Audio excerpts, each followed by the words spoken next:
Ready? Yep. Awesome. So I'm actually excited to just have a chat with you and see, just have a chat based on like the experience that we've had working together. I think it's been a year since, well, nearly a year since we first started speaking and you decided to come on board as a client. And yeah, I think let's start with the same way we start all the client testimonials, which is just more listening, more a little bit about, who you are and Sant and Abel and the brand and how you came about and where you are right now.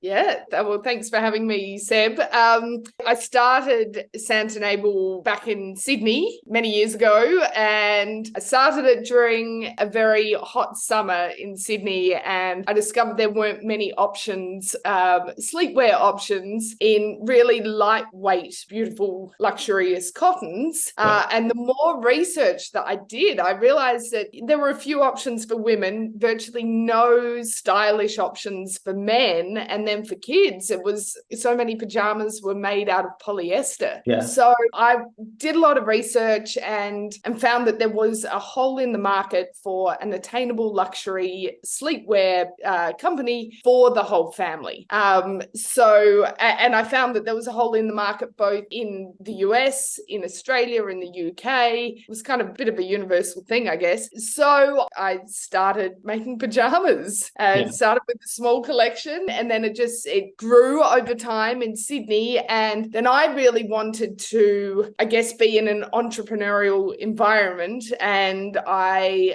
from early on, and so I actually moved to LA to expand it over here. And one of the first things that we did, one of our biggest targets was to get it into hotels and resorts. I felt that our attainable luxury collection was very well suited to high-end hotels and resorts, were definitely lacking in their gift stores. They had a lot of monogrammed caps and key rings and postcards, but they didn't have anything beautiful that reminded them of their luxurious stay. So that's how we expanded into the US market. And our profile in hotels and resorts is actually quite strong now. That's how everything evolved there. But obviously we really wanted to build up our online profile and our online customer base and getting returning customers. And I guess the digital side of it all was very new to me. And we had mucked around a little bit with ads, but in the past, but I guess I hadn't really found the right person to help me with it. And then I came across you last year. So you came on board to help us with,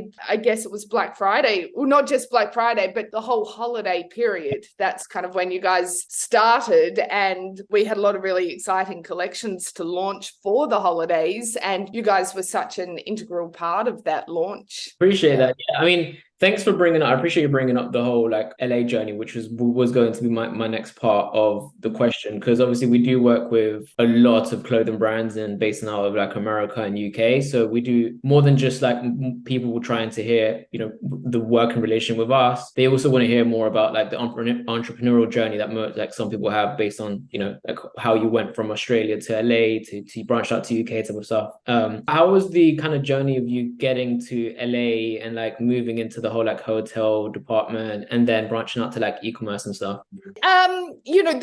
The first 12 months were really hard. And it was a very rare time in history when the Aussie dollar was at parity, if not higher than the US dollar. So oh, wow. Okay. I was able to keep getting Australian sales. And while I kind of spent 12 months over here just trying to work things out, making introductions and knowing that my US sales weren't going to take off straight away. So I feel like, so that was 2013. I feel like my timing was very lucky. If I had have done that today, where it's at like 65 cents to the dollar, that would be really hard. But I was very lucky to move when I did, and to be able to have like a 12-month period to establish myself and build up contacts, knowing that I've got sales coming in from Australia, but not really many coming in from the US at all. It was, LA is a difficult town. And, you really do have to earn your stripes and prove to people that you are a legitimate business and that you're here for the long haul. And it's that you're not trying to be some overnight success. So definitely, I think for me, it's definitely slow and steady wins the race, and building up really, I guess, really genuine relationships, whether it's with the managers at the hotels or buyers at smaller retail stores, buyers at department stores.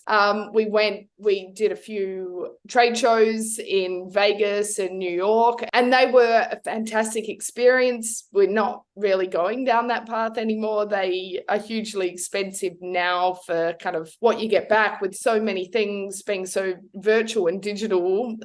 It's not our strategy to be at the trade shows all the time. But that was our original, I guess, strategy to launch and to build up customers. Yeah. And then we also did some smaller trade shows with one company called the Spa Buzz. We worked with them a lot. We went to a lot of their smaller trade shows where there were buyers from hotels and resorts, specifically just them. And they were great because we really got to build up relationships, and we were doing, going out and going on wine tours and dinners and cocktail parties and so on, where you're not just standing in a booth, you actually get to talk to people.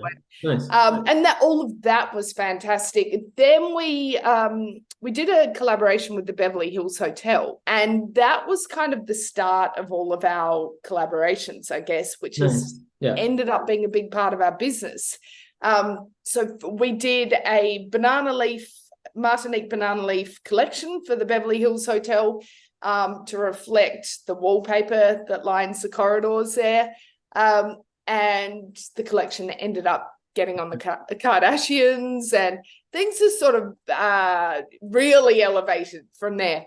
Then Chiara Ferragni, the influencer model from Italy, she then contacted us and said, I love your brand. I would love to do a collection with you. So we then collaborated with her, then with Donald Robertson, who's a well-known artist in the US, whose prints are really colourful and fun and very reflective of Sant and Abel.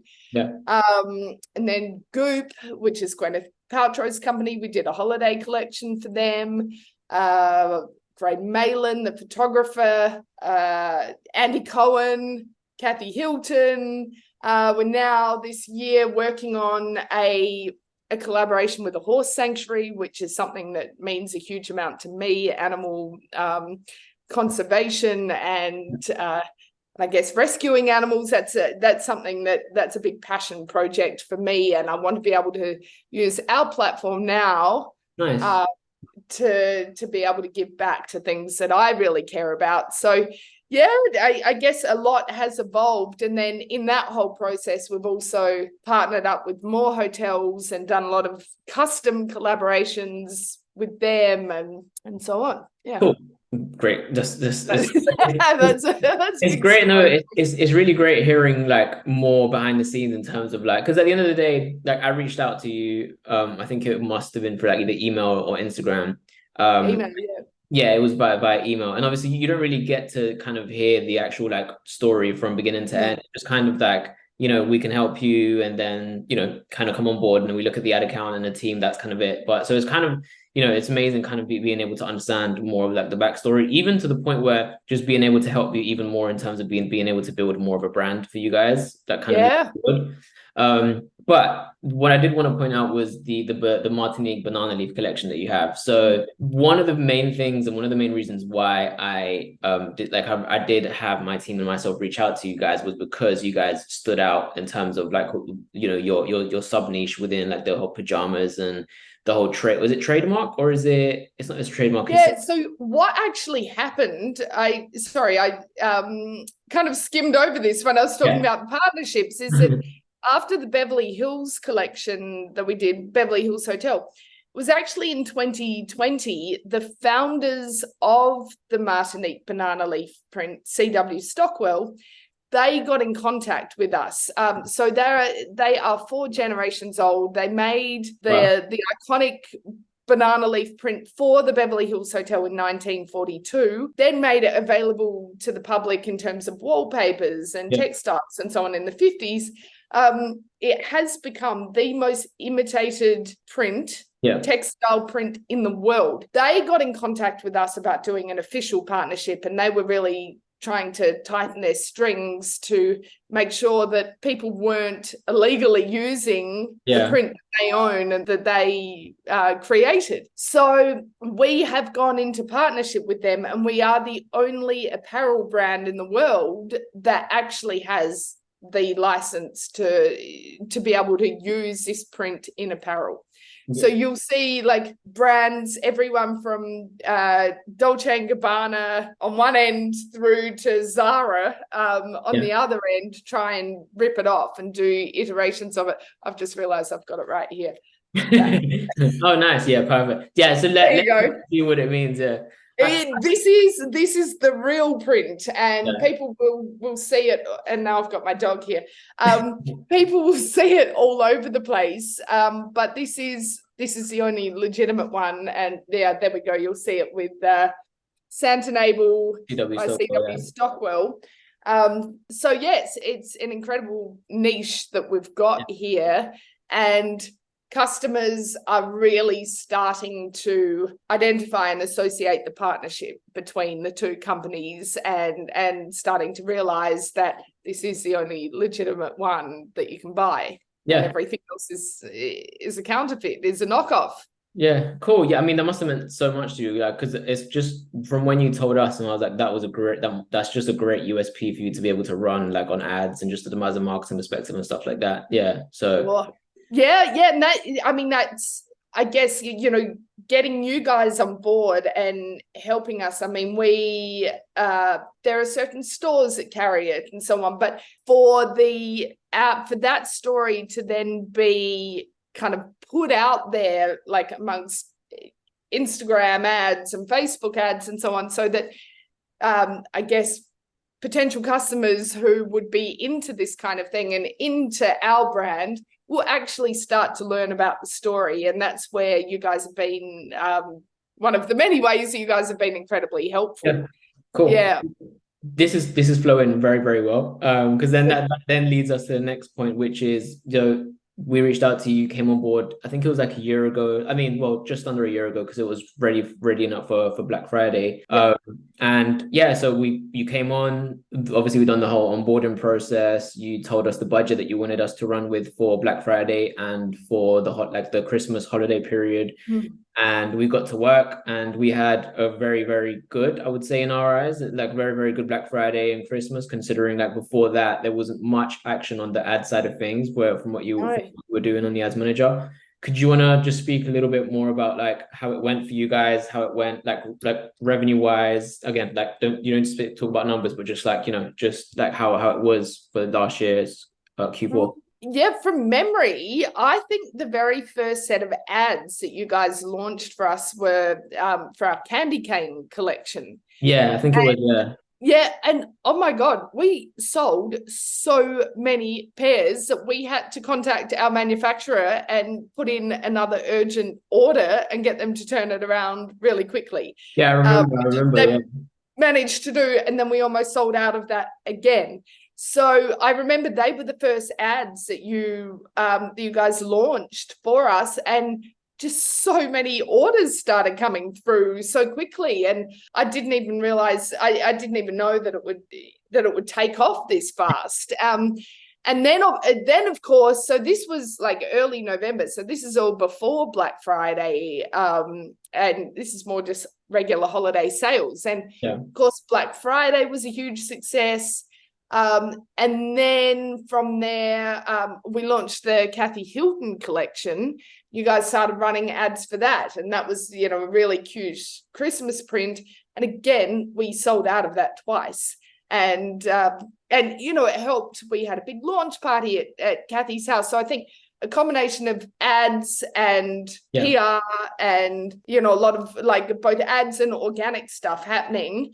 I think it was just like a perfect combination. There was just a huge amount of information out there about Sant and Abel. And I think from memory, it was like a ROAS of about 6 or something Yeah, I think it was because we spoke about this. I think it was 2 weeks ago with the team. I think it was like 5.6x Yeah, right.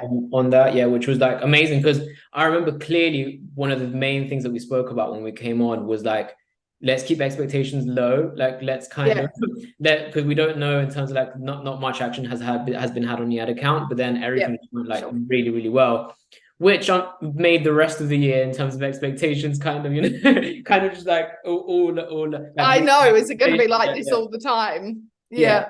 Yeah. But yeah, I do have a question based on what you just said because I want to touch on that, which is, you know, you ran ads at the same time as you ran, you know, you were doing pop-ups and, you know, all of this type of stuff. I want you, if it's okay, I want you to touch on how important you think it is to, you know, continue to do other stuff in terms of marketing from other channels, because I think one of the what we see a lot with, oh, I wouldn't say a lot, but what we often see with clients that come on and just business owners is they look for let's say for example a paid ads agency or a marketing agency that will come on, and then what they want is for them to kind of just take over everything and just as long as you run ads, then we can just kind of relax and, you know, pack some boxes, some packages and stuff like that. How important in your eyes do you think it is to, you know, continue to do everything that you need in terms of PR and everything? Yeah, it's a very good question. And I can see how easy it is to fall into that trap, Yeah. especially when, you know, I get bombarded all day long by, you know, I guess emails from digital marketers saying, you know, we can get you a ROAS of 10 times, blah, blah, blah. You don't have to do anything. And I think there's sort of just this idea or spin that's out there. And so probably business owners are like, oh, well, this sounds like a pretty cruisy ride. And that's not the reality. So many more things need to go into it. And I know for us that we definitely have a very, even though people do buy pajamas all year round, Q4 for us is always huge. It's like our most important quarter for the whole year. So what we, I guess, for example, last week I was up in Marin County, just north of San Fran, and we had a pop-up up there where we had a lot of customers from that area. We have a lot of customers in California. But a lot of customers up there came to the pop-up, and it was all for our Martinique collection. Nice. And it was such a reminder to me that we have to be out there on the road, that we have to be out there talking to our customers, getting feedback from them, hearing the questions that they're asking, you know, about how certain things fit. And just having, like, constantly engaging with our customers is so important. Yeah. I think I get bogged down with a lot of admin stuff on the day-to-day basis. And that was just such a reminder for me that in addition to running ads and things like that, we've got to be out there, because the customers who came to see us, they will then tell their friends and they'll all look it up on social media and so on. Then they'll start getting the targeted ads. And, you know, it's kind of, it all works in like a cycle, I guess. So then on top of that, we had a great chat last week on my way up to Marin, and we were talking all about TikTok. And, you know, it's something that I just kept kind of pushing under the carpet because I don't even understand it. And I don't even know if it's my demographic personally. But for the girls who work for me, who are younger, they're obsessed with TikTok. And when you started talking about, you know, how not only how important it is, but also how easy it is, and you know, nothing has to be professional. It's quantity over quality, and that people actually want to see what I'm doing on a day-to-day basis, and so on. Now we've kind of devised a whole strategy, and the girls are really excited about it, and they've started to get things going. So so it's there are just so many additional elements on top of the ads, organic elements, and going into Q4, we have already, for November and December, we've already got so many pop-ups planned. And so I think all of that collectively is just crucial to the business. I think the main thing, and you probably hear me say this once a week when we speak, and it's just like the main I think the main misconception that most people have have when running a business is they just want to like create professional, amazing content and spend thousands of thousands on like, models and supermodels and making their product look good. But at the end of the day, this is the reason why Louis Vuitton, like I told you, Louis Vuitton used like Pharrell and before that Virgil Abloh and stuff like that, is because people buy from people. Yeah. So the era that we live in, like I said, fortunately or unfortunately, is people want to know more about, the owner and the staff, like what you're doing and the packaging and what they're going to receive and how they're going to receive it and, all of this type of stuff. So yeah, great. So I guess the last thing we can maybe just speak about is just like, working with us and how it is working with us and the team and everyone in terms of like, communication, like how, are we, how it is working with us and how we find everything so far. And, kind of going into this year's Q4, how we kind of want to run things and stuff. Yeah, for sure. I mean, firstly, I've got to say, every time we do get on the WhatsApp calls or Zoom calls, I always leave feeling really inspired. And like I said before, that, I get so kind of trapped in the day-to-day admin. But when I talk to you guys, it's not just about ad strategy. It's about the big picture. Yeah. And, and what we're trying to achieve, and then breaking it down into ads, into organic. And I always leave feeling inspired with new ideas, another perspective. And you guys are far better than I am at following up with me, as opposed to the other way around, to make sure that we have these calls and you are constantly checking in. And not only that, you also send really helpful tips that you send to all of your clients that you put together. And all of these things just serve as such a great reminder of what our kind of end goal is for the month, for the quarter, for the year, for the years ahead. So yeah, it's I'm really grateful that you guys believe in Sant and Abel so much, because I know that like sales have dropped off this year for sure, because that like I was saying, that Q4 is it's our most important quarter. So of course, things are going to drop off, and you guys haven't stopped believing in Sant and Abel's potential this whole time. So yeah, I feel very lucky and grateful to have you guys on board. No, and we're lucky and grateful to have you, obviously, just believe in us as well. Because like you said before, it's a thing where like most business owners get like 10, 15, 20 different emails from different agencies. Yeah. Unfortunately, it's got like that. It's got to the point where everyone has just decided to start a marketing agency with like no experience. They just think it's as easy as like, reaching out to a few people and like hiring someone off Fiverr and then, but yeah, like it's become a problem for us, because we then have to, deal with that in terms of there's so many business owners that are out there that are just like,